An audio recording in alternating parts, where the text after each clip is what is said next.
बिस्मिल्लाहिर्रहमानिर्रहीम अस्सलाम वालेकुम नाज़रीन नवी ॾिसी रहियो programme voice it with KTN news ऐं हीअ लैला निसार। नाज़रीन अॼु जे दौर में आम माण्हू जो जेको गुज़ारो आहे उहो तमामु घणो मुश्किल थी वियो आहे, छो त अॼु जे दौर खे महांगो तरीन दौर सॾियो वञे पियो। हिकु तरफ़ असीं उहे माण्हू ॾिसूं पिया जेके टिनी वक़्तनि जी मानी अफोर्ड करे सघनि पिया, पर ॿिए तरफ़ असीं उन्हनि जेकॾहिं माण्हुनि जी ॻाल्हि कयूं जेके टिनी वक़्तनि जी मानी अफोर्ड करे सघनि पिया, उन्हनि जूं गॾोगॾु कुझु अहिड़ियूं ख़्वाहिशूं आहिनि, ऐं उन्हनि खे ख़्वाहिशूं त ख़ैर न चवंदसि पर ज़रूरतूं चवंदसि, जीअं त घर ऐं गाॾी, पर उहे घर ऐं गाॾी अफोर्ड नथा करे सघनि अॼु जे महांगे तरीन दौर में। ऐं ॿिए तरफ़ असीं उहे माण्हू ॾिसूं पिया जेके टिनी वक़्तनि जी मानी अफोर्ड न पिया करे सघनि, उन्हनि जे लाइ मुश्किल थी पियो वञे गुज़ारो। सो अॼु प्रोग्राम में असीं ॻाल्हि ॿोल कंदासीं त अॼु जे महांगे दौर में माण्हू कीअं गुज़ारो करे, ऐं जेकॾहिं असीं हुकुमराननि जी ॻाल्हि कयूं त छा हुकुमराननि जी तरजीहनि में सिर्फ़ु कूड़ा बयान ई रहिया आहिनि, सिर्फ़ु अनाउंसमेंट्स ई रहियूं आहिनि, कूड़ा ऐलान रहिया आहिनि त भई असां जेतिरो आहे जेकॾहिं असीं बजट जी ॻाल्हि कयूं त हेतिरा रुपया रखिया आहिनि ग़रीबनि जे समाजी तहफ़ुज़ हुजे या जेको आहे तालीम थी वञे उन्हनि जे लाइ, त छा इहे सिर्फ़ु ऐलान ई आहिनि, इन्हनि ते को अमल दरामद थियण जी का सूरत बि असांखे नज़र ईंदी। ऐं हिन वक़्तु जेकॾहिं असीं ॻाल्हि कयूं त असीं पंहिंजे प्रोग्राम में ॻाल्हि आम माण्हू जी कंदासीं। कुझु सर्वेज़ मां अव्हां सां शेयर कंदी हलां थी त गैलप पाकिस्तान ताज़ो हिकु सर्वे जेको आहे कंडक्ट कयो आहे, ऐं हुननि माण्हुनि खां पाकिस्तानियुनि खां इहो मालूम करण जी कोशिशि कई आहे त हुननि जे मुताबिक़ पाकिस्तान में सभ खां वॾो जेको चैलेंज आहे, पाकिस्तान खे कहिड़े चैलेंज जो हिन वक़्तु साम्हूं करणो पवे पियो, त हुननि जे अकॉर्डिंग यानी पाकिस्तानियुनि जे अकॉर्डिंग हुननि जो चवणु आहे त महांगाई सभ खां वॾो चैलेंज आहे जंहिंजो पाकिस्तान हिन वक़्तु साम्हूं करे रहियो आहे, ऐं इहो जवाबु जेको आहे 54% माण्हू ॾिनो आहे, जॾहिं त बेरोज़गारी जे हवाले सां 26% माण्हू चवनि था त बेरोज़गारी बि हिकु मसइलो आहे। उन सां गॾोगॾु 5% माण्हुनि जो चवणु आहे त सियासी अदम इस्तेहकाम जेको आहे उहो बि हिकु मसइलो आहे, जॾहिं त 2% चवनि था पाणीअ जी खोट, 6% बिजलीअ जी लोड शेडिंग, ऐं 3% मुल्क जो ख़राबु इमेज, ऐं 1% जेको आहे ॿारनि जे लाइ तालीम जे फुक़दान खे मुल्क जो हिकु मसइलो करार ॾियनि था, पर सभ खां वॾो मसइलो जेको आहे उहो महांगाई आहे। ऐं उन खां अलावा हिकु गैलप पाकिस्तान जे हवाले सां जेको आहे ॿियो बि सवाल रखियो वियो पाकिस्तानियुनि जे आरो त पाकिस्तानियुनि जे मसइलनि जो ज़िम्मेवार केरु आहे, ऐं इन्हनि में पाकिस्तानियुनि जवाबु ॾियण में बिल्कुलु बि देरि न कई। हुननि चयो 36% पाकिस्तानियुनि जो चवणु आहे त हुकूमत ज़िम्मेवार आहे, ऐं 27% जेके आहे सियासी जमातूं ऐं सियासतदान, जॾहिं त 5% माण्हुनि चयो त इस्टेब्लिशमेंट ज़िम्मेदार आहे पाकिस्तान जे जेके बि मसइला या सूरत हाल हिन वक़्तु पैदा थी चुकी आहे। सो बहरहाल अॼु असीं सवाल इहो रखंदासीं त जेको असांजो सैलरीड क्लास आहे, जेको पघार वारो तबिको आहे, उहे पंहिंजी पघारुनि मां छा का बचत बि करे सघनि पिया, छो त दौर महांगो थी वियो आहे। हिन ई हफ़्ते ताज़ो पेट्रोल जो हिकु दफ़ो 30 आवाम ते बम किरियो आहे, 233 रुपया फ़ी लीटर हिकु दफ़ो त न पर टियों भेरो जेको आहे वधी वियो आहे। सो इहो, ऐं असीं आम तौर ते इहो बि ॾिठो आहे त जॾहिं पेट्रोल वधंदो आहे त उन सां ॿियनि शयुनि जे अघनि में बि इज़ाफ़ो थी वेंदो आहे। अच्छा, ॿियो बि हिकु सर्वे आहे जेको आउं प्रोग्राम जे दौरान ई अव्हां सां शेयर कंदसि। पंहिंजे महिमाननि खे आउं घणो इंतज़ारु न पई करायां, ऐं प्रोग्राम में अॻिते वधूं था त हिन महांगे दौर में आख़िर माण्हू कीअं गुज़ारो करे, ऐं हुकुमरान जेके आहिनि उहे सीरियस आख़िर छो न पिया थियनि, या जेके हुकुमरान आए ॾींहुं अची करे रीज़न्स ॾियनि पिया त हू कीअं IMF ते डिपेंडेंट आहिनि। बहरहाल असीं इहे टेक्निकलिटीज़ कोन डिस्कस कंदासीं, इन हवाले सां रोज़ाना ई खोड़ प्रोग्राम्स थियनि पिया, पर असीं ॻाल्हि कंदासीं तव्हांजे दिलि वटां ऐं सवली ज़बान में ॻाल्हाईंदासीं त अॼु जे दौर में माण्हू कीअं गुज़ारो करे, कहिड़नि स्किल्स में ते जेको आहे हू इन्वेस्ट करे त जीअं पंहिंजे लाइवलीहुड खे हू बैलेंस करे सघे ऐं पंहिंजी ज़रूरतुनि खे बि पूरो करे सघे। ख़्वाहिशूं त ख़ैर हाणे परते जी ॻाल्हि थी वई आहे। सो प्रोग्राम में अॻिते वधूं था। पंहिंजे महिमान जो तारीफ़ आउं कराईंदी पई हलां त मूंखे स्टूडियोज़ में जॉइन कयो आहे आलिया बर्नी साहिबा, जेके कंहिं तारीफ़ जूं मोहताज न आहिनि, समाजी कारकुन आहिनि, ऐं उते जॾहिं महांगो दौर अची थो वञे, जॾहिं माण्हू मुश्किल में अची वञनि था, उते असांखे आलिया बर्नी साहिबा जहिड़ा माण्हू बि नज़र अचनि था जेके माण्हुनि जी खुलेआम जेको आहे मदद जे लाइ जिते भी जड़े भी टाइम जो है वो हाजिर थी वञनि था। आलिया साहिबा, बहुत शुक्रिया कि आपने प्रोग्राम के लिए टाइम निकाला है। ॿिए तरफ़ अव्हांखे वेठल नज़र ईंदा महबूबुल हक़ साहब, जेके CEO आहिनि Sindh enterprise development fund investment department government of Sindh सां लाॻापियल आहिनि।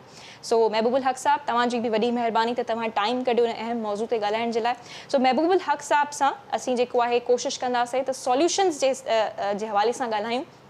त अॼु जे हिन महांगे दौर में छा हल आहे ऐं कहिड़ियुनि स्किल्स में माण्हुनि खे खपे त हू इन्वेस्ट कनि त जीअं पंहिंजो हुननि जो सुठो गुज़ारो थी सघे। ऐं टे तरफ़ मूंखे नफ़्सियाती माहिर जॉइन कयो आहे डॉक्टर आयशा सनोबर चाचर साहिबा, जेके चाइल्ड एंड एडोलेसेंट साइकियाट्रिस्ट आहिनि ऐं सिनेप्स इदारे सां ताल्लुक़ रखनि पियूं। डॉक्टर साहिबा अस्सलाम वालेकुम, वेलकम टू द शो। बहुत वॾी महिरबानी तव्हांजी त तव्हां बि टाइम ॾिनो प्रोग्राम जे लाइ। ऐं नाज़रीन, प्रोग्राम जे दौरान ई असांखे minister for social welfare Sajid Jokhio साहब बि जेको आहे जॉइन कंदा, त हुननि सां बि असीं ॻाल्हि ॿोल कंदासीं त सिंध हुकूमत बजट में जेके वॾा वॾा ऐं अहम ऐलान कया आहिनि उन्हनि जे पोयां छा आहे, छा उन्हनि ते अमल दरामद थींदो या न। सो बहरहाल प्रोग्राम में अॻिते वधूं त शुरूआत जेकी आहे आलिया बर्नी साहिबा खां करणु चाहींदसि। आलिया साहिबा, आजकल के दौर में जो है गुजारा वाकई में बहुत मुश्किल हो गया। ये जो सर्वे की मैंने अभी बात की कि लोग जो है इस बात को कबूल रहे हैं कि महंगाई एक सबसे बड़ा चैलेंज है।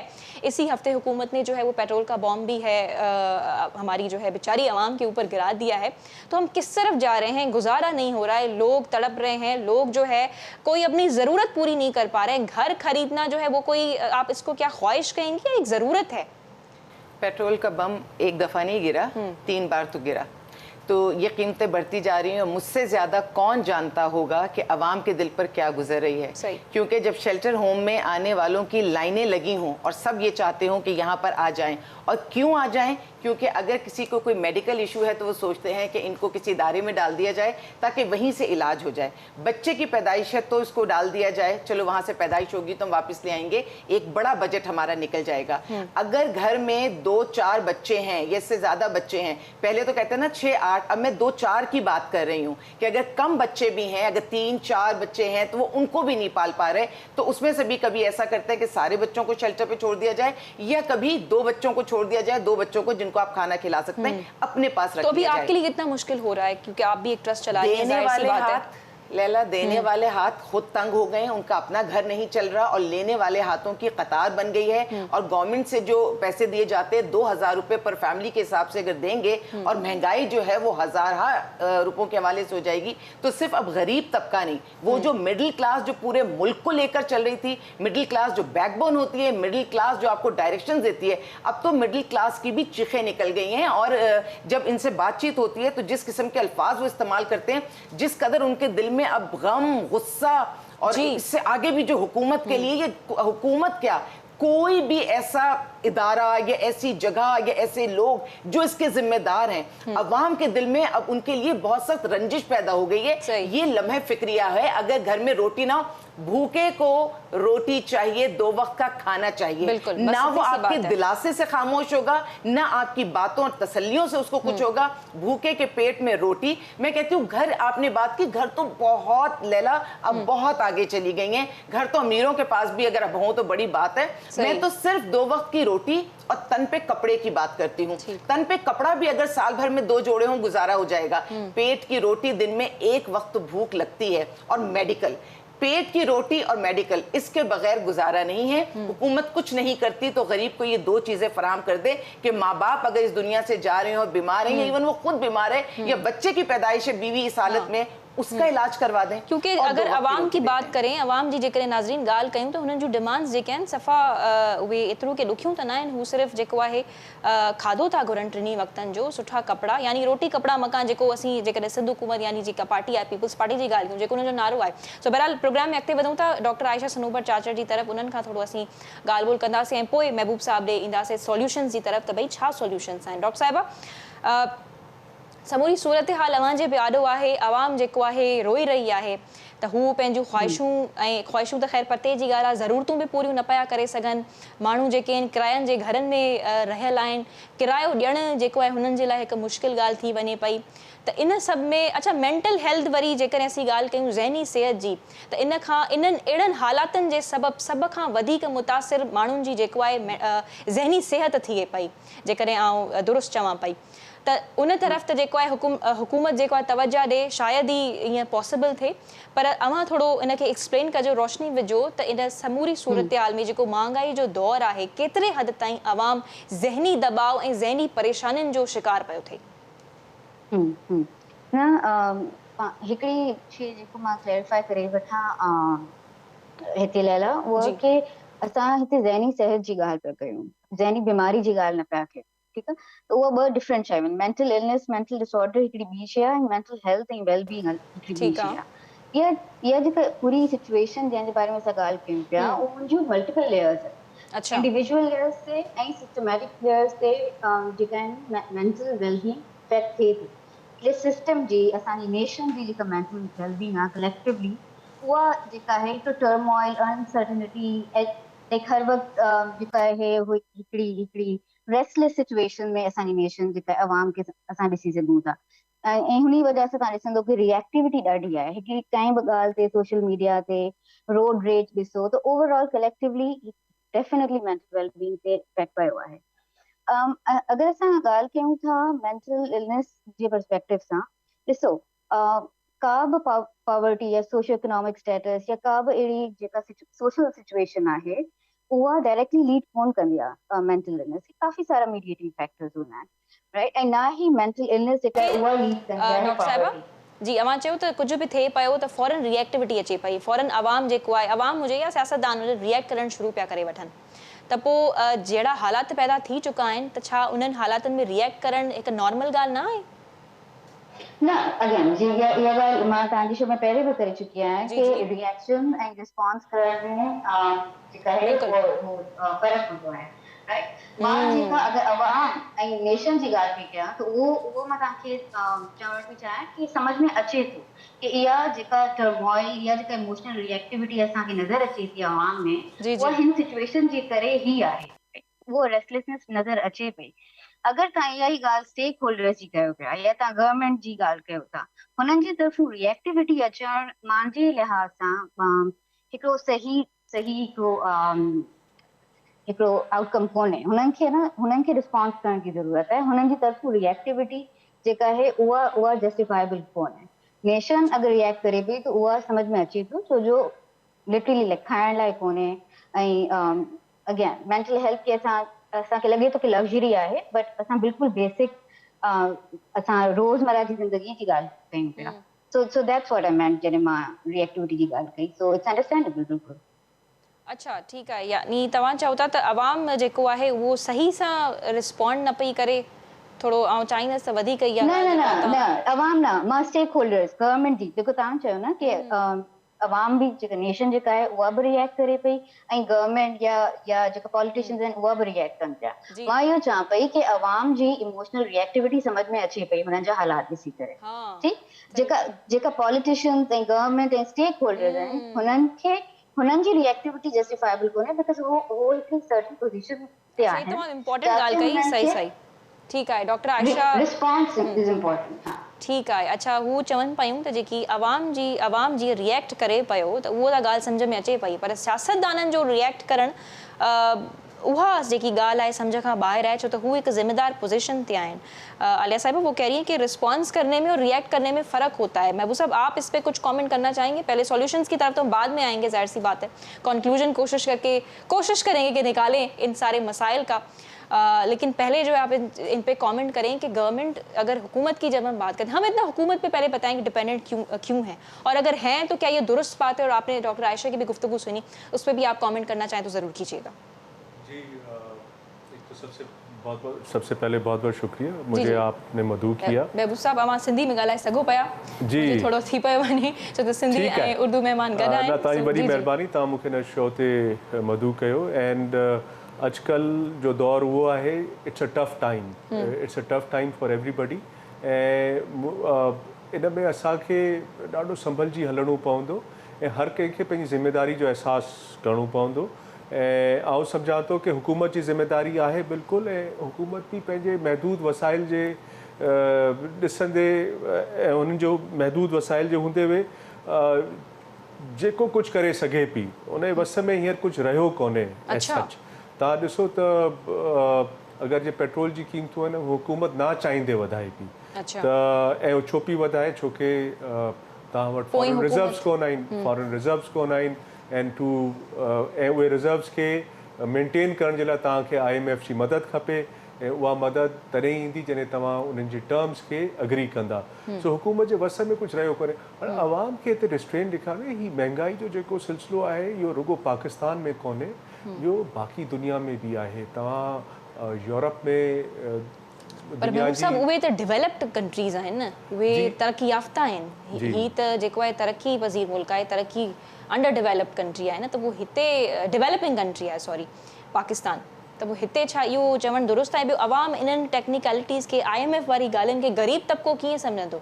तव्हां ॾिसो चपे चपे ते जेको आहे इहो फ़क़ीर बीठा आहिनि, तव्हां किथे बीहारियो था गाॾी त फ़ौरन सां 6 खां 7 ॼणा जेको आहे तव्हांजी गाॾी खे घेरे करे बीही था रहनि, त अवाम कीअं टेक्निकलिटीज़ खे सम्झे? या गवर्नमेंट खे न खपे त हू को हिकु प्रॉपर मैकेनिज़म ठाहे? ऐं ॿियो जेको आहे स्किल्स जी गवर्नमेंट ॻाल्हि कंदे तमामु घटि नज़र ईंदी आहे कि अवेयरनेस कैंपेन्स हलाए, तव्हां पाण हिन फील्ड सां तालुक़ु रखो था, तव्हां पाण गवर्नमेंट सां लाॻापियल आहियो, त छा ईअं दुरुस्त न आहे?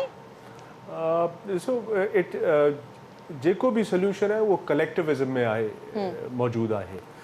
रुगो गवर्नमेंट कुछ कोन करे सकंदी, रुगो अवाम अकेली कुछ ना करे सके। It has to be a collective effort. ऐं सम्झा थो जेको हींअर जेको इकॉनमी जो जेको डाउन टर्न आहे वो मोर सेंटिमेंटल आहे। It's more nothing do with the ground realities या जेके असां वटि फंडामेंटल्स आहिनि, they have not changed much since the change of government, but it's the sentiment जेको हिकिड़ो रुझान आहे उहो इहो चवे थो कि जी बस इकॉनमी तबाह थी वेंदी। डॉलर ॾिसो त 180 खां 210 211 ते अची वियो आहे ऐं there are no fundamental reasons for this slide. This is just being on the sentiment. अच्छा, यानी अवां जो चवणु आहे त ख़ाली हुकूमत ते ब्लेम करण बि दुरुस्त न आहे, त हुकूमत जेको आहे फैसिलिटीज़ प्रोवाइड न पई करे सघे। आलिया भाभी, तहाँ इन शइ ते जेको है छा कमेंट कंदो? आप क्या कमेंट करेंगे? वो कह रहे हैं कि खाली हम जो है हुकूमत पे डिपेंडेंट रहें कि हुकूमत नहीं कर रही है, तो ये दुरुस्त नहीं है, एक कलेक्टिव एफर्ट होनी चाहिए।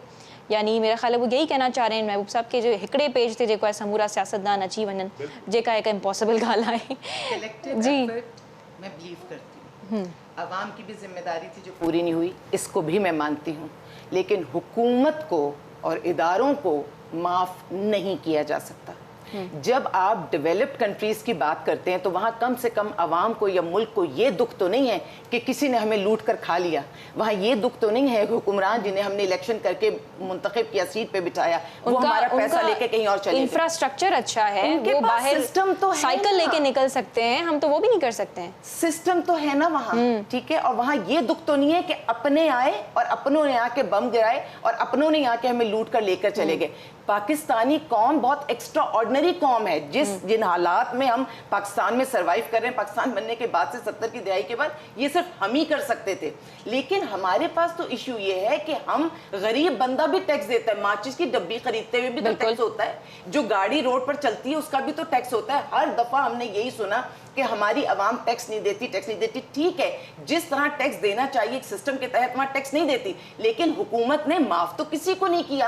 आप जो चीज खरीदने जाते हैं आप उस पर टैक्स देते हैं, आप जो चीज इस्तेमाल करते हैं, तो जाने अनजाने टैक्स तो गवर्नमेंट ने, इदारों ने, सारी जगहों पर पैसा तो हमने दिया है, अवाम ने पैसा तो दिया है, फिर वो पैसा कहाँ गया वो हमें मालूम नहीं। और जब आप प्रोग्राम्स या स्कीम्स लेकर आते हैं तो उनकी भी जो है डेवलपमेंट हमें बहुत कम नजर आती है। चले अब जैसे ही हाणे एहसास प्रोग्राम हुयो 12,000 सभिनी खे मिलनि पिया, पर उन खां पोइ हाणे छा आहे? ॿियो वरी हाणे चलो उन ग़रीब तबके खे मिलनि पिया, ठीकु आहे, तमामु सुठो एफर्ट हुयो, सुठो स्टेप हुयो, पर हाणे ॻाल्हि जेकी आहे उहा सैलरीड क्लास ते अची वई आहे महबूब साहब। त छा असांजो सवाल उथारणु इहो दुरुस्त न आहे? छा आवाम जूं रड़ियूं दुरुस्त न आहिनि? जीअं आलिया साहिबा बि फरमाइनि थियूं त जेको आहे हुकूमत खे माफ़ न पियो करे सघिजे। 2000 रुपए। जी जी, अब एक साथ आप एक दूसरे के साथ जो डिसएग्री भी कर सकते हैं। जी जी, आलिया साहिबा बिल्कुल सही कह रही है कि यस, गरीब तबका बिल्कुल अफेक्ट हुआ है इससे। साजिद साहब के प्लीज़ लाइन ते आणिजो। गरीब तबको बिल्कुल अफेक्ट हुआ है इन खां, ऐं आलिया साहिबा बिल्कुल दुरुस्त पई चवे कि आम माण्हू उनजी ज़िंदगी, बल्कि सैलरीड क्लास भी हाणे स्ट्रगल करे पई, लेकिन इन जो असांखे को वे आउट मिलजी करे कढणो आहे कि असीं कीअं हिन इकोनॉमिक सिचुएशन मां, ही जेको हींअर महांगाई जो दौर आहे, ऐं इहो महांगाई सिर्फ़ु इहा महांगाई कोन रहंदी, इन सां लॉ एंड ऑर्डर सिचुएशन भी क्रिएट थी सघे थी। ऐं बिल्कुलु हुकूमत जी जेका इकोनॉमिक पॉलिसी ऐं उहा डायरेक्शन वाज़े न आहे, इन ई करे इहा अनसर्टनिटी क्रिएट पई थिए। सो आउं जेके अहबाबे इक़्तिदार में आहिनि उन्हनि सां इहो त सहमत कंदसि कि ठीकु आहे, हालात ख़राबु आहिनि, लेकिन उन तरफ़ां हिकिड़ो सेंस ऑफ डायरेक्शन मिलणु खपे।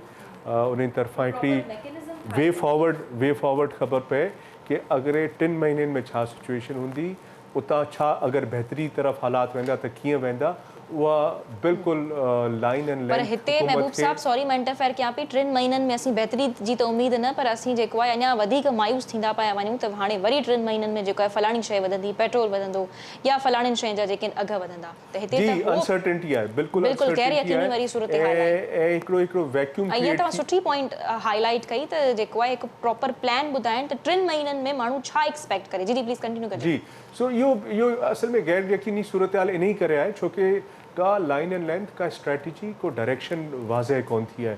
ऐं सम्झां थो कि बजाए कि टाइम एंड अगेन अची महांगाई खे वधीक हवा ॾियण जे ऐलान करण जे बजाए हुकूमत खे वेही पोइ जेका हुकूमत उन सां गॾु बि वेही हिकिड़ो इकोनॉमिक स्ट्रेटजी ठाहिनि ऐं हिकिड़ो इहो तव्हां ॿुधाए छॾियां कि अकेलो को इहो सिर्फ़ु हुकूमत कोन करे सघंदी, the opposition also has to sit together, the civil society also has to come together and devise a strategy. इहो ब्लेम गेम में असीं अञा पोइ ते हलिया वेंदासीं। सो मुंहिंजे नज़र में इहो ॾाढो ज़रूरी आहे कि असां सभिनी खे न फ़िलहाल त महबूब साहब जेकॾहिं असीं हुकूमत जी ॻाल्हि कयूं त असां ख़ैर एतिरो सियासी डिस्कशन में न पिया वञूं, पर हाणे त हिन वक़्तु असीं ॾिसूं त इतिहादी हुकूमत आहे, हिक खां वधीक पार्टीज़ जेके आहिनि उहे गॾु ऑलरेडी आहिनि, सवाइ जेको आहे 1-2 पार्टीज़ जे काफ लीग थी वई या PTI थी वई। त पोइ बि जॾहिं तव्हां पहिरियों हीअ उहा ई हुकूमत आहे जेका कल्ह मार्च करे पई महांगाई जे हवाले सां, त जेका उन वक़्तु हुकूमत हुई उहा वञे असां ईंदासीं त तव्हांखे रिलीफ प्रोवाइड कंदासीं, असां ईंदासीं त तव्हांखे जेको आहे सहूलियतूं मुहैया कंदासीं। त पोइ छा हिते आवाम सवाल न करे त तव्हां त कल्ह असांखे हीअं चयो पर हिते हिकु हफ़्ते में 3 दफ़ा पेट्रोल पियो वधायो वञे। ऐं उन ई सां गॾु हिकु ॿियो हाणे मसइले जी तरफ़ असीं अचूं था जेको सैलरीज़ जो मसइलो आहे। हिते असीं सरकारी मुलाज़िमनि जी महबूब साहब, आलिया साहिबा या डॉक्टर साहिबा तव्हां बि मूंखे ॿुधो था त सरकारी मुलाज़िमनि जूं पघारूं वधनि थियूं, उन्हनि सां असांखे को साड़ कोन्हे को, ठीकु आहे, तमामु सुठी ॻाल्हि आहे। पर हिते जेको आहे ॿिए तरफ़ असीं ॾिसूं हिकु मज़दूर तबिको आहे, प्राइवेट सेक्टर में माण्हू कनि था, उन शइ जो को मैकेनिज़म गवर्नमेंट वटि छो कोन्हे को? साहिबा आउं तव्हां हिकिड़ी ॻाल्हि ॿुधाए छॾियां कि पुराणे वक़्त में मिनिस्टर साहब सां करणो, पर मिनिस्टर साहब ही ॿियो दफ़ो असां सां ईअं कयो आहे, minister for social welfare Sajid Jokhio साहब अलाए छो फ़ोन न पिया खणनि।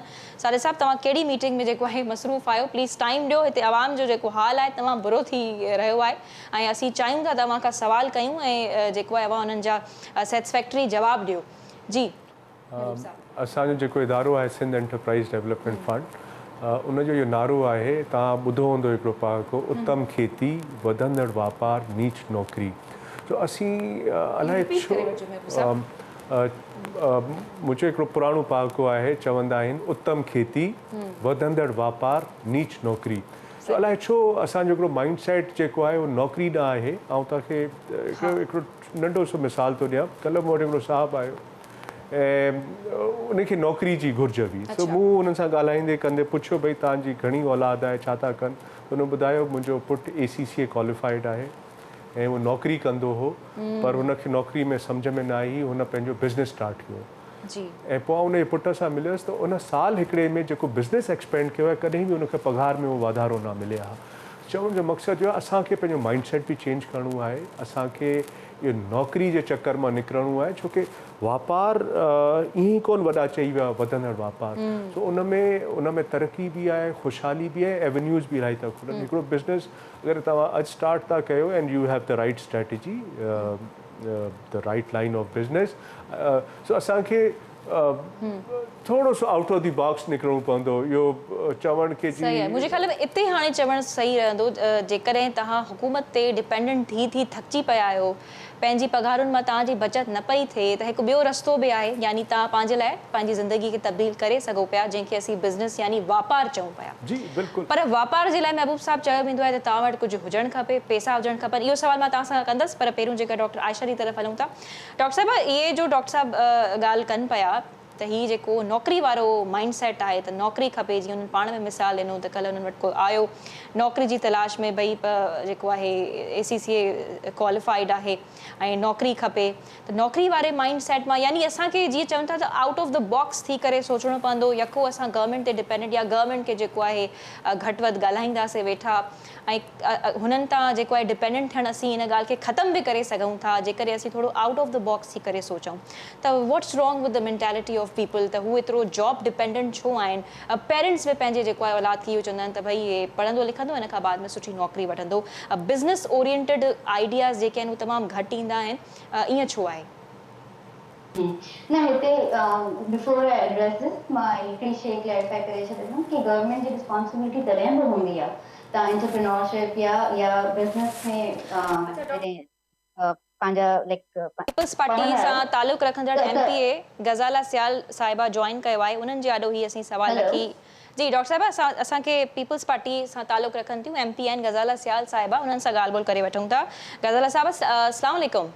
महिरबानी टाइम करण जे लाइ गज़ाला साहिबा, त तव्हां टाइम कढियो। असांजो जेको मौज़ू आहे तमामु सवलो आहे ऐं हर कोई जेको आहे हिन वक़्तु इन हवाले सां सवाल करे पियो गज़ाला साहिबा, अवाम जेको आहे रड़ियूं करे पियो, महांगे दौर में गुज़ारो जेको आहे उहो मुश्किल थी वियो आहे, छा अवाम बि हाणे जवाब में साॻियो जवाबु ॾींदव त भई पोइ हुकूमत जेको आहे उहा कमु ख़राबु करे हली वई ऐं हाणे हिन ई हफ़्ते जेको ही पेट्रोल जो नओं बम किरियो आहे हुकूमत अवाम मथां, त कीअं अवाम खे जेको आहे सेटिस्फाई कजे? सैलरीड क्लास जेको आहे ॾींहं ब ॾींहुं डिसअपॉइंट पियो थींदो वञे, बचत न पई थिए, हिकु जेन्युइन इशूज़ आहिनि ऐं जेकॾहिं सिंध बजट जी ॻाल्हि कजे उन में तमामु अहम ऐं सुठा ऐलान थिया आहिनि, पर छा अमल दरामद थियण जी का उमेद कयूं असां? जी बिल्कुलु, महांगाई त जी आहे, नो डाउट, हुन में कोई दो राय मां चवां थी कान्हे का, त महांगाई आहे, बिल्कुलु महांगाई जो असरु असां सभिनी ते पियो आहे। ज़ाहिर आहे असां जेके चीज़ूं वठूं था ख़बर पवे थी त जेका कल्ह 10 रुपए वारी चीज़ हुई अॼु 100% जेका महांगा, असल में तेल जेको आहे मेन मसइलो, असां जेको ॿाहिरों तेल घुरायूं था ऐं तेल ज़रूरत बि आहे असांजे मुल्क जी, ऐं हुन सां सॼो जेको कारो हवा, मां सम्झां थी फैक्ट्रियूं बि हलनि थियूं, असांजी बिजली बि हले थी, असांजी गाॾियूं बि हलनि थियूं, सॼो हुन पेट्रोल ते आहे, असां डिपेंड ई पेट्रोल ते था कयूं ऐं उहो पेट्रोल ई सॼी वर्ल्ड में इहो न आहे त इमरान ख़ान जे दौर में बि जेके पॉलिसियूं हुयूं, इमरान जेके तव्हां चयो त उन ते तव्हां पोयां ॻाल्हियुनि ते उछलींदव, इमरान जेके ॻाल्हियूं करे आयो हो उन ते अमल न कयईं, ज़ाहिर हिकिड़ी हुकूमत उन में मां तव्हांखे बिल्कुलु न पई चवां, दुरुस्त फरमाए रहिया आहे, ठीकु आहे, पोइ हुकूमत कुझु वाकई अहिड़ा मुआइदा करे आई जिन थोरो घणो कमु ख़राबु करे छॾियो आहे, ठीकु आहे, पर हाणे अवाम खे अवां कीअं सेटिस्फाई कंदव? अवां हिकु रिस्पॉन्सिबल पोज़ीशन ते आहियो, समूरियूं पार्टीज़ जेको आहे हिकु रिस्पॉन्सिबल पोज़ीशन ते आहिनि, अवाम जेके रड़ियूं करे रही आहे, पघारनि मां अवां जे इहा शइ साम्हूं हूंदी, यकीनन अहिड़ा एक्सपीरियंस हूंदा, बचत न पई थिए, पोइ इन जो को ऑल्टरनेटिव सिंध बजट में जीअं हाणे वॾे वज़ीर मुराद अली शाह हिकु अहम ऐलान कयो त ग़रीबनि खे घर ठाहिण लाइ 2 अरब रुपया ऐं ग़रीबनि जे समाजी तहफ़ुज़ लाइ 26 अरब रुपया जेके रखिया विया आहिनि, इहा हिकु सुठो ऐलान आहे, पर इन ते अमल दरामद थियण ते जो असां जेको आहे केतिरी उमेद रखूं? न जी जी लेला, बिल्कुलु, ऐं लास्ट टाइम बि इन्हनि ते बजट रखी वई हुई ऐं 2 अरबनि जा उहे जेके घर ठाहिया हुया ग़रीबनि जा, ऐं सरसो जे थ्रू माण्हुनि खे उहे पैसा बि ॾिना विया हुया, सरसो जो थ्रू उन्हनि जी माली मदद बि कई वई हुई, ऐं ॿियो सरसो जो SRO आहे इदारो हिन में आहे, ऐं ॿियो असांजी सोशल वेलफेयर समाज बहबूद, उन्हनि जे थ्रू माण्हुनि खे मां सम्झां थी काफ़ी कुझु मिलंदो आहे, मिलियो बि आहे, उन्हनि जे घरनि में जीअं मां ईअं ॿुधायां त जीअं माल आहे, ॿकरियूं आहिनि, मेहूं आहिनि, नंढा जेके गाबा आहिनि उहे ऐं गाबियूं आहिनि उहे उन्हनि खे ॾिनो वेंदो आहे, ताकी जेके ख़ासि करे औरतूं, ख़ासि करे औरतुनि जे लाइ, ऐं औरतुनि खे ज़मीन बि ॾिनी वई आहे, ज़ाहिर इहे बजट पैसा इन करे रखिया वेंदा आहिनि त उन्हनि ते औरतुनि ते ख़र्च कयो वञे, इहे अहिड़ा प्रोग्राम हाँ जी, बेनज़ीर इनकम सपोर्ट प्रोग्राम आहे उनखे माण्हू वाकई में अप्रिशिएट कनि था छो त मुफ़ीद थियनि पिया माण्हू, पर हाणे सैलरीड क्लास बि जेको आहे पंहिंजी पघारनि मां कुझु बचाए न पियो सघे। सिंध हुकूमत ख़ैर इहो बि क़दम खयो हुयो त हुननि जेको आहे मिनिमम 25,000 पघार रखण जी तजवीज़ ॾिनी हुई, पर जॾहिं उहा जेका शइ आहे मसइलो जॾहिं सुप्रीम कोर्ट में हलियो वियो त उनखे 18,000 रुपया कयो वियो। पर उन्हनि 18,000 जो भी असांखे ऑर्गेनाइजेशंस में को नोटिफिकेशन या का अहिड़ी शइ नज़र त न आई जो मिनिमम माना एम्प्लॉय जी पघार जेकी आहे उहा 18,000 रुपया हुजणु खपे। तो इहे वरी जेके प्राइवेट इदारा आहिनि न, जॾहिं हुकूमत तव्हांखे चवे थी, जॾहिं बजट माना तव्हांखे बिल पास थींदो आहे और तव्हांखे करिणो आहे, एकामात जेके आहिनि उन्हनि ते अमल करिणो आहे, ऐं कोर्ट में बि माण्हू विया उन्हनि प्राइवेट इदारनि खे बि एकामात ते हलणु घुरिजे। बहरहाल प्राइवेट इदारा जेके फैक्ट्रियूं आहिनि, जेके ॿिया इदारा आहिनि, उन्हनि सभिनी ते बि त हिन जो असरु पवे थो न। ज़ाहिर आहे तेल महांगो थो थिए त ऑटोमेटिक सरियो बि महांगो थो थी वञे, मटीरियल सॼो सिरो बि महांगो थी वञे। अच्छा, हिते असां सां जेको आहे आलिया बर्नी साहिबा बि गज़ाला साहिबा मौजूद आहिनि, सोशल एक्टिविस्ट आहिनि, उहे अवां खां जेको आहे कुझु पुछणु चाहिनि पियूं। सरसों के हवाले से बिल्कुल जी, सरसों के हवाले से बात हो रही है, डिफरेंट जगहों पे वहाँ मुलाकात भी रहती है और वहाँ पे जो घरेलू ख़वातीन जो बनाती हैं चीज़ें वो सेल भी की जाती हैं और उसमें भी उनका प्रॉफिट होता है। ये सिंध रूरल सपोर्ट प्रोग्राम जो है, अच्छा अब उसमें मैंने ये देखा कि जो ख़वातीन यहाँ पे हमारे लिए बहुत अच्छी अच्छी चीज़ें बनाकर लेकर आई, जो हमने ख़रीदी वहाँ से खुद से हैं और खुद से इतने एक्सपेंसिव हैं कि 3,600 का एक खुस्सा है। ये एक बड़ी अच्छी कीमत है, लेकिन जो ख़वातीन इसको लेकर आ रही थी, जो उन्होंने बनाया था, जो जब उनसे बातचीत हुई मेरी डायरेक्टली, तो वो उतनी ज़्यादा मुतमईन नहीं थी जितनी मेहनत के बाद मुतमईन होना चाहिए था। जो कुर्तियाँ थीं, कुर्तियाँ भी इसी कीमत पर थीं और वाकई सारा हाथ का काम था, वो उस कीमत पे थी जिस कीमत पे यहाँ ब्रांड्स मिलते हैं, पूरी हाथ की कढ़ाई, यानी कुर्तियाँ भी इसी कीमत पर थीं और खुस्सों की भी मैंने आपको प्राइस बताई 3,500 3,000। तो अगर उन लोगों के पास वो पैसे वाकई पूरी उस मद में चले जाए और उनके लिए इतनी आसानी हो जाए, तो मैं नहीं समझती कि वो ख़वातीन जो उन सब की नुमाइंदा ही होंगी जो वहाँ से लेकर सामान आई होंगी। जब उनसे 1 to 1 बात हुई तो उनके पास वो तसल्ली बख्श बातचीत नहीं थी। तो ये क्या ऐसी बात है कि उनका वो काम भी करती हैं, काम आता भी है, हम उसके मैं बतौर ख़ास, मेरा सूबा भी मेरा, मुल्क भी मेरा, मैं बतौर ख़ास वो चीज़ें उनसे ख़रीदने जाती हूँ। लेकिन मुझे दुख तब होता है कि जब मैं उनसे जाके बात करती हूँ और वो मुझे ये बताती हैं कि नहीं, वो खुशहाली जो हमारे पास होनी चाहिए वो मौजूद नहीं है। जब वो औरतें घर में बैठकर अपनी आँखों की बिनाई का ज़्यादा से ज़्यादा इस्तेमाल करती हैं, सहूलियत भी वो नहीं है, फिर प्लस क्या वो पैसा उन तक पूरा पहुँचता है? अच्छा, वो जो 3,600 का खुस्सा है, क्या उसमें से कितना पैसा उस मेहनत करने वाले तक गया? जी गज़ाला साहिबा, तो छा वो पैसो उनखे पूरो मिले? ॾिसो लेना मां सां ॻाल्हि कई न त इसारो जे थ्रू दी खे बि ख़बर आहे त वाकई सिंध हुकूमत पंहिंजी ख़वातीन जे लाइ बिल्कुल उहे त प्रोग्राम साॾो आहिनि। हाँ, जीअं त बेनज़ीर इनकम सपोर्ट जो प्रोग्राम आहे, खोड़ माण्हू मुफ़ीद थियनि था, पर जीअं हाणे आलिया साहिबा इहो सवाल आलिया साहिबा चयो, आलिया साहिबा खे मां ॿुधायां थी जी जी ॿियनि खे रक़म ज़ाहिर आहे किथे हेर फेर थींदो हूंदो, बाक़ी किथे किथे उन्हनि खे मुनासिब, छो जो ॿियनि प्राइवेट ऑर्गेनाइजेशन जे हवाले कयो वेंदो आहे त किथे उन्हनि खे फ़ाइदो बि थींदो हूंदो, ऐं कपिड़ो ऐं चीज़ूं या पैसा गवर्नमेंट जे थ्रू ॾिना वेंदा आहिनि उन्हनि खे पैसा, ऐं हो जेके आहिनि कमु करे ऐं उन्हनि एनजीओस खे ॾींदियूं आहिनि, पोइ हे अची सेल कंदियूं आहिनि। त इन करे शायदि हुननि खे जेके मिडिल मैन वारो सिस्टम असां वटि आहे, तव्हांखे ख़बर आहे, यदी खे बि ख़बर आहे त मिडिल मैन जेको आहे किरदारु अदा कंदा आहिनि, उहे खणी ईंदा आहिनि, सामान बल्क में उहो वीचारियूं ठाहींदियूं आहिनि। पर बहरहाल थोरो घणो उन्हनि खे, ऐं ईअं न थियणु घुरिजे, उन्हनि खे ओतिरो ई मुआवज़ो ॾियणु घुरिजे। यानी इहो अवां मञियो पिया त थोरी हेर फेर थींदी आहे, उन्हनि खे पंहिंजो पूरो जेको आहे सो न मिलंदो आहे। प्राइवेट ऑर्गेनाइजेशन हूंदियूं आहिनि जिन जे थ्रू उहे माल खणी वेंदा आहिनि, उन्हनि खे कपिड़ा वीचारियूं पाण त कोन वठंदियूं न कुर्तियूं, कपिड़ा वग़ैरह सॼो सभु कुझु गवर्नमेंट जा जेके मिडिल मैन उहे वठी ॾींदा आहिनि, त उहे ठाहे ॾींदियूं आहिनि।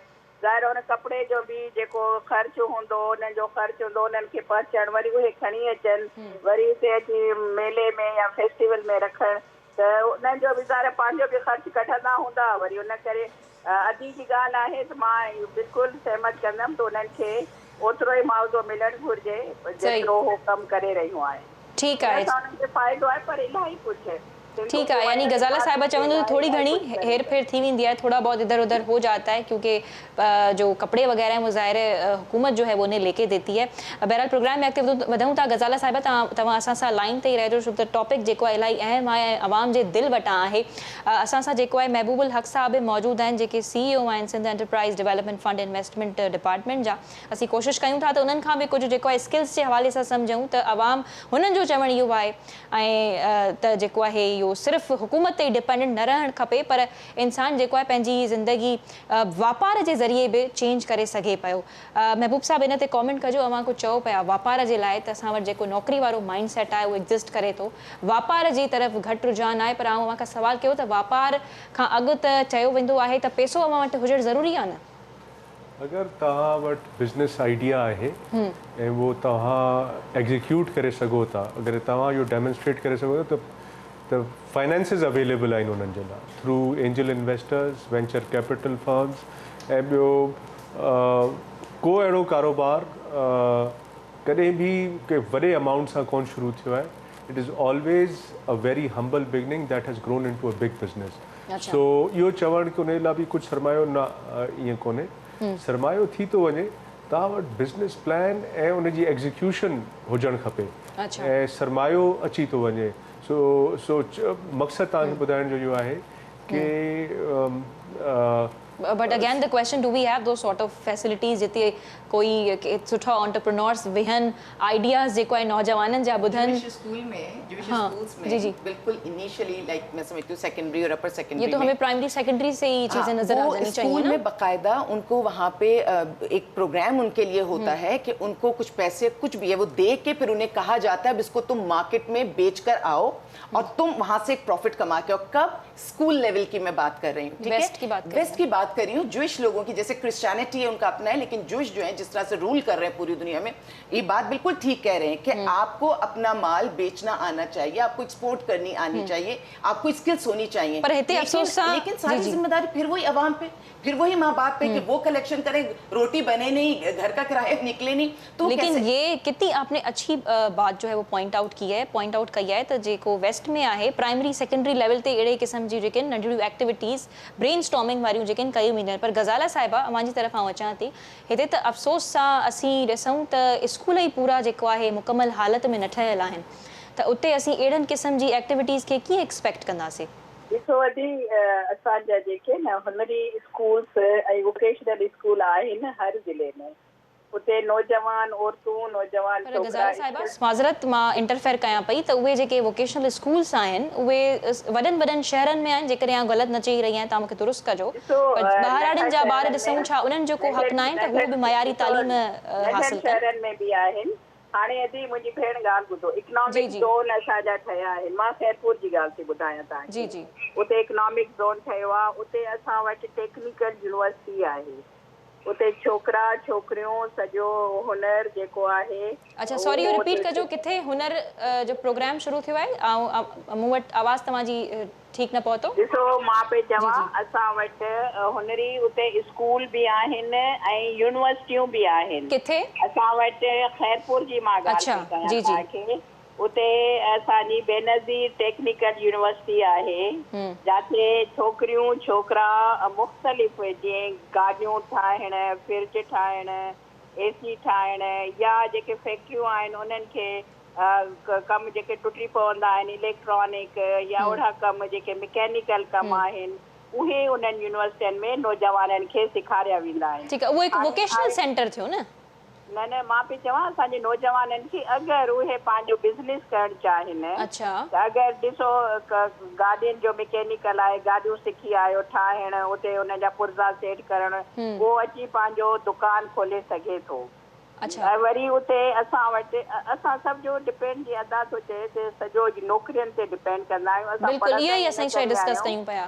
पढ़ंदा ई न करे आहियूं त सुभाणे असांखे नौकिरी मिलंदी। असां मैट्रिक खां पोइ चवंदा त असांखे हुकूमत नौकिरी, हुकूमत वटि एॾा वसाइल कोन्हनि के जो हर नौजवान औरत हुजे या मर्द हुजे उन्हनि खे नौकिरियूं प्रोवाइड कनि। बाक़ी प्राइवेट पार्टनरशिप जे थ्रू अगरि प्राइवेट इदारा बि उहे कमु कनि त असांजा ॿियो नौजवाननि लाइ उहे बजट में रखिया वञनि पैसा बिज़नेस करण जे लाइ। उहे कर्ज़ वठनि, उहे कर्ज़ वठी ऐं पंहिंजो नंढो नंढो नंढो कमु तमामु शुरू ज़रूरी कनि। आहे, बिल्कुलु तमामु इहो ज़रूरी बिल्कुलु आहे। इहो ऐं तव्हां नथा असांजे सम्झो त हुकूमत खे बि अहिड़े क़िस्म जूं अवेयरनेस आगाही जे हवाले सां कैंपेन्स हलाइणु खपनि नौजवाननि जे हवाले सां, या न सिर्फ़ु नौजवाननि जे हवाले सां पर हर उमिरि जे माण्हूअ जे लाइ हिकु मैकेनिज़म सेट थियल हुजे त हू फलाणी फलाणी स्किल्स में जेको आहे अहिड़ा वोकेशनल सेंटर्स खे बि जेको आहे वधायो वञे त जीअं हू पंहिंजो टाइम उते इन्वेस्ट कनि, स्किल्स सिखनि ऐं उन खां बाद में पंहिंजो कारोबार शुरू करे सघनि। लेला असां वटि आहिनि अहिड़े इदारा जेके असांजो ख़वातीन इहे हुनर सिखी थियूं अचनि, जेके मां उहो ई सम्झां पई त उहे वोकेशनल सेंटर्स आहिनि न, पर गज़ाला साहिबा तव्हां न पिया सम्झो त उन्हनि जी बि तादाद तमामु घणी घटि आहे।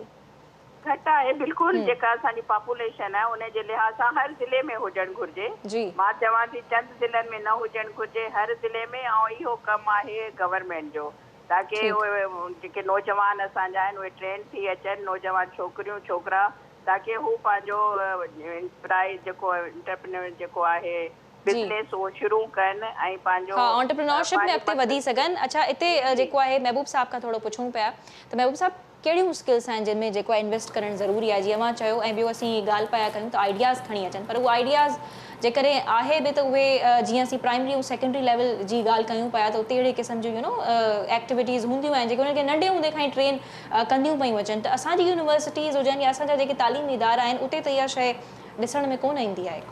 जीअं मैडम जेको आहे वोकेशनल सेंटर्स जी ॻाल्हि कई, पर उहे बि जेको आहे वॾी ॾुमार वारे अफ़राद जे लाइ आहिनि। ॾिसो, जीअं जीअं असीं अॻियां वधूं पिया, तव्हां ॾिसो हिकिड़ो रुझान ट्रेंड चेंज पियो थिए। हाणे दुनिया में डिग्री जेका आहे उहो कंहिंखे नथी खपे, उनखे खपे स्किल तव्हां वटि कहिड़ी आहे। बीट आई टी में ॾिसो त यू हैव सम सर्टिफिकेशन, तव्हांखे कुझु अहिड़े सर्टिफिकेशन आहिनि, कुझु अहिड़ी डिप्लोमा ऐं आई टी जा कोर्सिस आहिनि, तव्हां कयो, तव्हांखे फ़ौरन ॿाहिरि नौकिरी थी मिली वञे।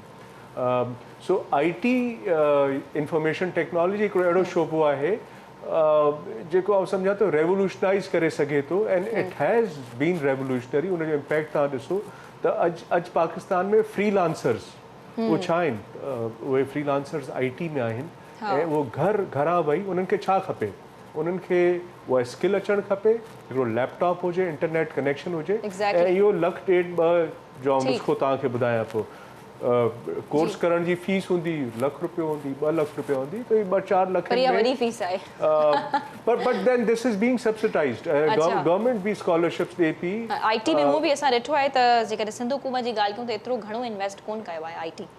वधि में वधि असांजी जेको आहे लास्ट टाइम तंज़ीला साहिबा सां बि ॻाल्हि थी हुई, उनखां अवल जेको आहे तैमूर साहिब सां बि ॻाल्हि थी हुई, कुझु CCTV कैमरास जेके आहिनि हॉस्पिटल्स में तारीफ़ कराई वयूं आहिनि, पर वधीक इन हवाले सां को कमु न थियो आहे।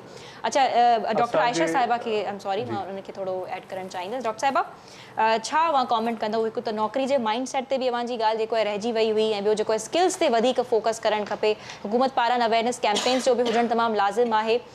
छा कॉमेंट कंदो इन ते?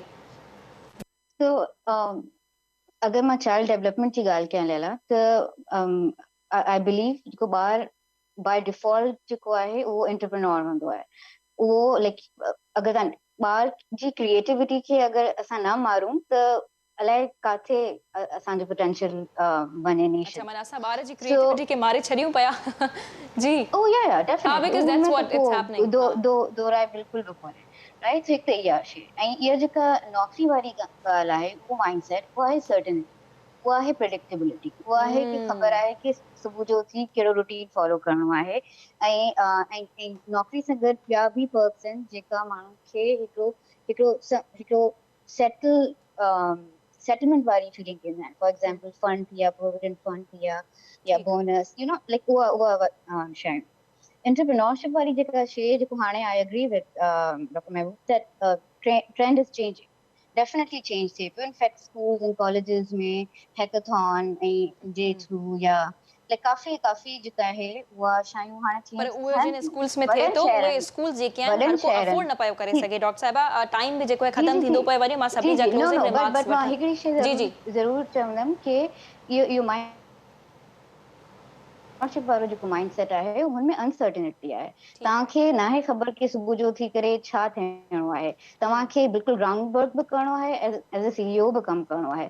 उहो रिस्क खणणु अ लॉट ऑफ टाइम्स असां अगेन जॾहिं ॿार वॾो थींदो आहे असां क्रिएटिविटी खे मारियूं पिया ऐं रिस्क खणणु न चाहींदा आहियूं। आई एम सॉरी, मां तव्हांखे बिल्कुलु टाइम ॾियणु चाहियां पई, पर प्रोग्राम जो टाइम बि ख़तमु थी वियो आहे। मां सभिनी खे जेको आहे कुझु क्लोज़िंग रिमार्क्स वठणु चाहींदसि। ग़ज़ाला साहिबा, तव्हां आख़िर में कुझु चवणु चाहींदो? बस तव्हांजी महिरबानी। इंशाल्लाह मां सम्झां थी त नौजवाननि जे लाइ प्रोग्राम सेट करणु घुरिजनि। जी ग़ज़ाला साहिबा, न सिर्फ़ु नौजवान पर पूरी आवाम जेको आहे रड़ियूं पई करे त को रिलीफ अचे।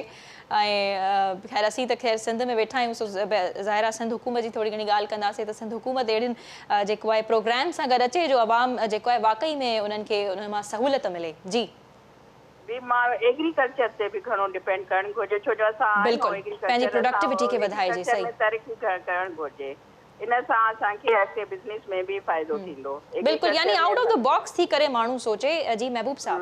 जी ऐं ग़ज़ाला साहब सां बिल्कुलु एग्री थो कयां।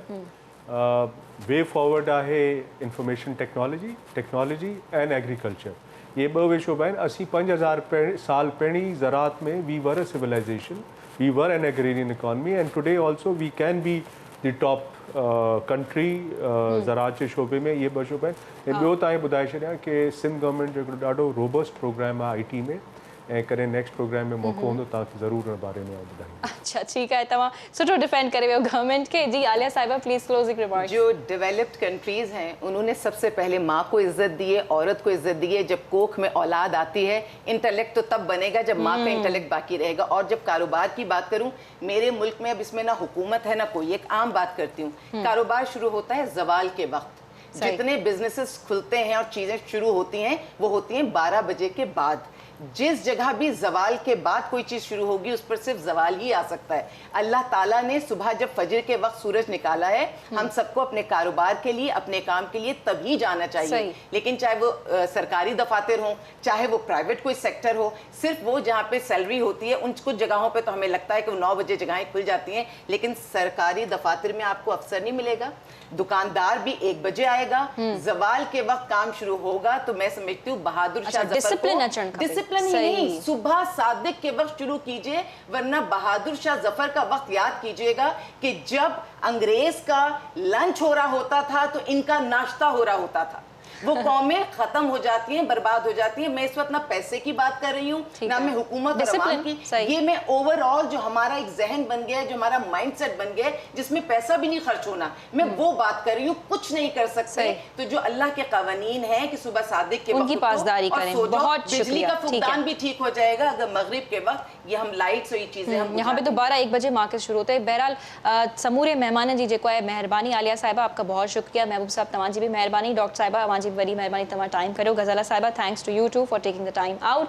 नाज़रीन, तमाम मेहमान जी मेहरबानी त उन्हनि टाइम कढियो, उन्हनि अहम मौज़ू ते गुफ्तगू कई। यकीनन असीं कोशिशि कई सिधे तव्हांजी दिलि वटां ॻाल्हि कयूं। बहरहाल कंक्लूजन इहो ई करणु चाहींदसि त हाणे उहो वक़्तु अची वियो आहे त रड़ियूं करण जे बजाए, पछतावो करण जे बजाए, हुकूमत ते डिपेंड थियण जे बजाए इहो असांखे जेको आहे करणु खपे त असीं हिकु दायरे खां ॿाहिरि थी करे सोचूं ऐं कुझु अहिड़ा फ़ैसिला वठूं जेके असांजे लाइवलीहुड खे बैलेंस करे सघनि, पंहिंजूं ख़्वाहिशूं ज़रूरतूं असीं पाण ई पूरियूं करे सघूं।